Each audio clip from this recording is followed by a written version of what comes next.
Hey YouTube, my name is Gawd and you're watching Gawd Cafe.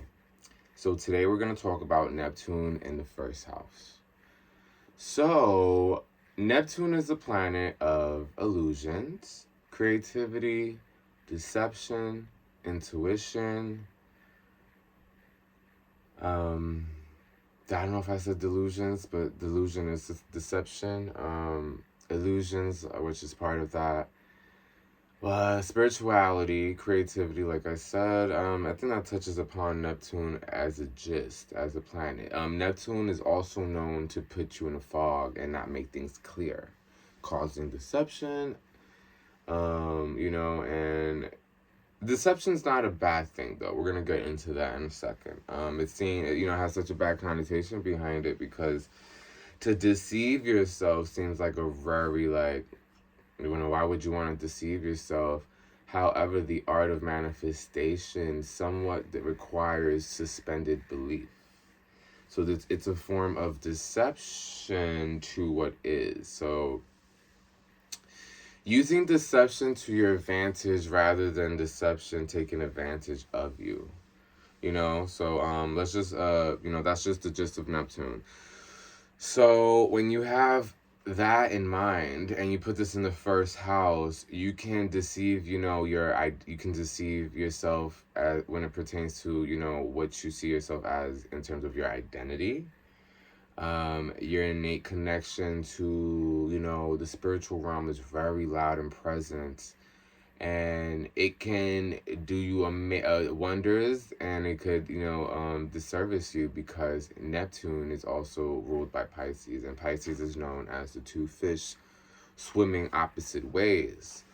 So with that said, constantly your reality might pull you up and down, so you might have such a high off of life moment, and then something might take it all away, so that can be Neptune when it comes to how it operates. Now we place this in the first house, and the first house represents your primal state, your identity, the physical body, your appearance, how people, your first impression on people. So it's everything that has to do with the initial part of, I guess, being human, like the first. That's why it's the first house. It's the initial, the start of everything. So when you have Neptune here, you will come across as very dreamy to so many people. This placement is kind of like having a Pisces ascendant in a way. Being that, you have the Neptunian energy in the first house. This is like a Piscean Aries energy,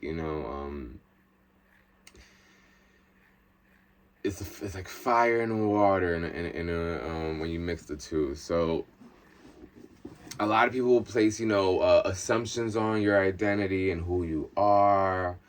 A lot of people will expect you to be a person that you may not be because you're playing into their fantasy based off your appearance. And so a lot of the times with this placement, you can either, you may win people over at first, and then people might lose interest after sometimes because what they initially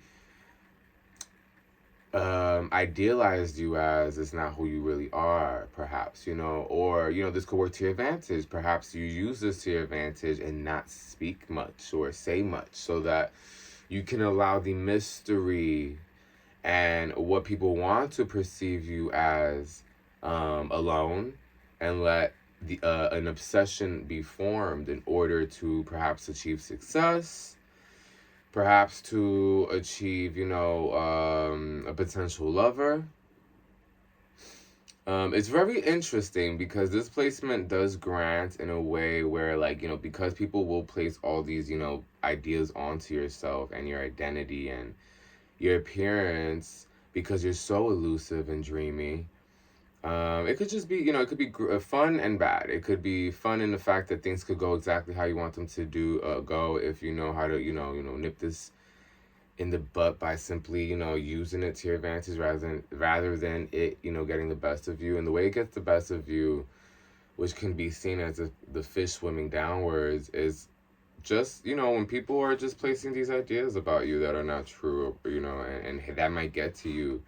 Also, Neptune being here can make the physical health a little Russian roulette or ambiguous or just surprising, perhaps. So Neptune being here can work two ways.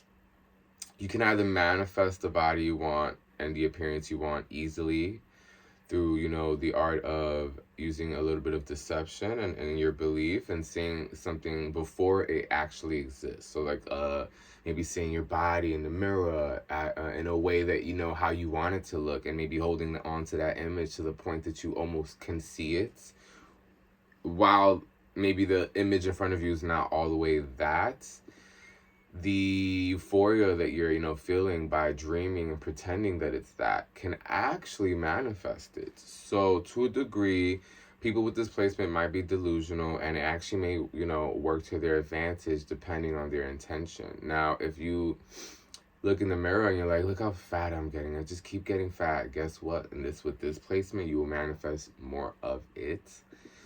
So this is why this placement is very powerful. It's very powerful. It's a self-sabotaging placement. If not, if you don't guide Neptune, do not let Neptune guide you, because it's just going with the flow. And most times going with the flow exposes other spirits in the spiritual realm to kind of like, have influence over your intentions, being that you're not setting any intentions. So you got to be very mindful that Neptune, is the last sign, the last house, and is where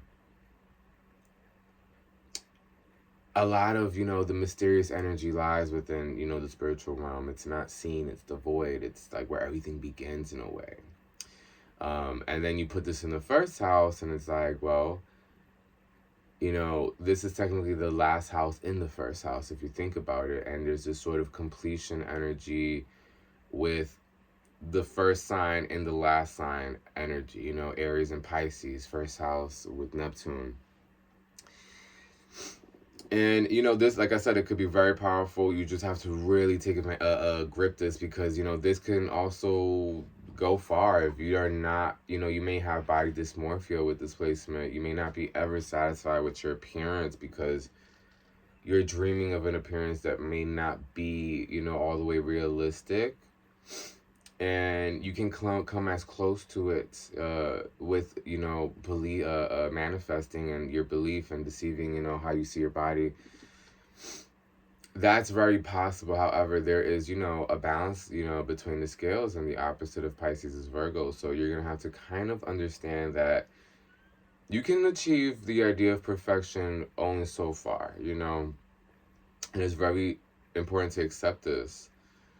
Whereas, like, you can come close to what perfection is to you, but you have to take into account that Virgo energy in order to not let this take over, and the opposite of the first house for you guys with Neptune being here would be the 7th. So your relationships, if you have Virgo, that means you would have Virgo in that. No, that wouldn't mean that. This could range for anyone. But yeah, the Virgo energy of any sort can balance out Pisces. So if you ever feel like the Neptunian energy within the first house is overwhelming, and you're unaware, and you feel like it's just becoming a little too, a little unhinged, and you're self-sabotaging more than your awareness. When it comes to that, you're going to have to fully dive into the opposite of that scale, which would be, Virgo.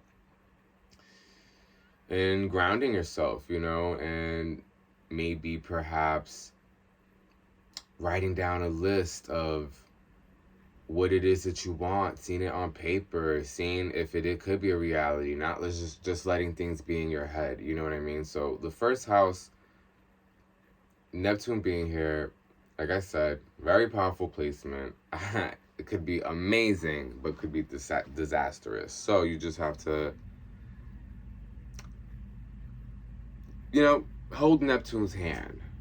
Don't let Neptune just, move you forward. Like, just try to work with Neptune. Try to understand that all it is, how can I explain Neptune? I feel like it just maximizes what already is. So you just have to be very aware of what is existing within your psyche, your mind, and your thoughts, all that. You just have to really be intentional when you have Neptune in any house. Anyway, YouTube, this was Neptune in the first house. My name is Gawd, and you're watching Gawd Cafe.